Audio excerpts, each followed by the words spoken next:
ನಮ್ಮ ಮೆಟ್ರೋದಲ್ಲಿ ಮಹಿಳೆಯರಿಗೆ ಸುರಕ್ಷತೆನೇ ಇಲ್ವಾ ಅನ್ನೋ ಪ್ರಶ್ನೆ ಮತ್ತೆ ಮತ್ತೆ ಕಾಡ್ತಾ ಇದೆ. ಅಲ್ಲಿನ ಅಧಿಕಾರಿಗಳೇ ಮಹಿಳಾ ಭದ್ರತಾ ಸಿಬ್ಬಂದಿಗಳಿಗೆ ಲೈಂಗಿಕ ಕಿರುಕುಳವನ್ನ ಕೊಡ್ತಾ ಇದ್ದಾರಂತೆ.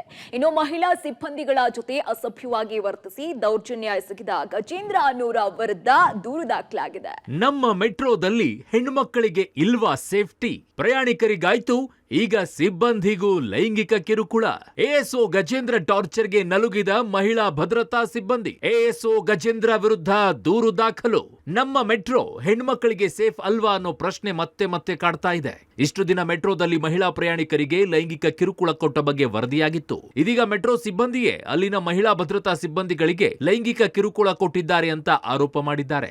ನಮ್ಮ ಮೈಕೈ ಮುಟ್ಟಿ ಅಸಭ್ಯವಾಗಿ ವರ್ತಿಸಿ ಲೈಂಗಿಕ ದೌರ್ಜನ್ಯ ಎಸಗಿದ್ದಾರೆ ಅಂತ ಮೈಸೂರು ಸ್ಯಾಂಡಲ್ ಸೋಪ್ ಫ್ಯಾಕ್ಟರಿ ನಿಲ್ದಾಣದ ಎಎಸ್ಒ ಗಜೇಂದ್ರ ವಿರುದ್ಧ ಸುಬ್ರಹ್ಮಣ್ಯ ನಗರ ಪೊಲೀಸ್ ಠಾಣೆಯಲ್ಲಿ ನೊಂದ ಹೆಣ್ಣು ಮಕ್ಕಳು ದೂರು ನೀಡಿದ್ದಾರೆ. ಮೆಟ್ರೋದಲ್ಲಿ ನಾವು ಸುಮಾರು 8-9 ವರ್ಷದಿಂದ ಕೆಲಸ ಮಾಡ್ತಾ ಇದ್ದೀವಿ ಸರ್. ಅಲ್ಲಿ ಯಶವಂತಪುರ ಸ್ಟೇಷನಲ್ಲಿ ಅಲ್ಲಿ ಗಜೇಂದ್ರ ಅನ್ನೋ ವ್ಯಕ್ತಿ ಡ್ಯೂಟಿಲಿ ಇರಬೇಕಾದ್ರೆ ನಮಗೆ ತುಂಬ ಇದು ಮಾಡಿದ್ದಾರೆ.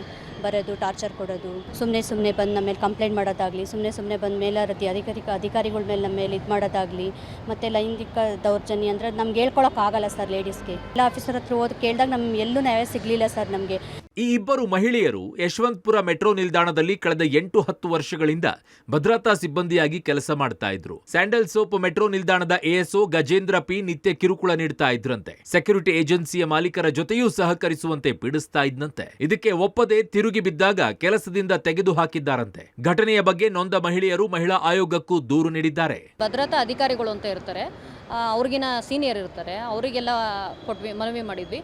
ಅವ್ರು ನಮ್ಮ ಆ್ಯಕ್ಷನ್ ಏನು ತಗೊಳ್ಳಿಲ್ಲ. ಮಹಿಳಾ ಆಯೋಗಕ್ಕೆ ದೂರು ಕೊಟ್ವಿ, ಅವರು ಆ್ಯಕ್ಷನ್ ತಗೊಂಡ್ರು. BMRCLಗೆ ಅವರು ಕಡೆಯಿಂದ ರೂಲ್ಸ್ ಆ್ಯಂಡ್ ರೆಗ್ಯುಲೇಷನ್ಸ್ ಏನು ಮಾಡಬೇಕು ಅದನ್ನು ಮಾಡಿಕೊಟ್ರು. ನ್ಯಾಯ ದೊರಕದೇ ಇದ್ದಾಗ ನಾವು ಕಾರ್ಮಿಕ ಪರಿಷತ್ತಿಗೆ ಹೋದ್ವಿ ಸರ್. ಅಲ್ಲಿಂದ ನಮಗೆ ಎಲ್ಲ ಸಪೋರ್ಟ್ ಸಿಕ್ತು.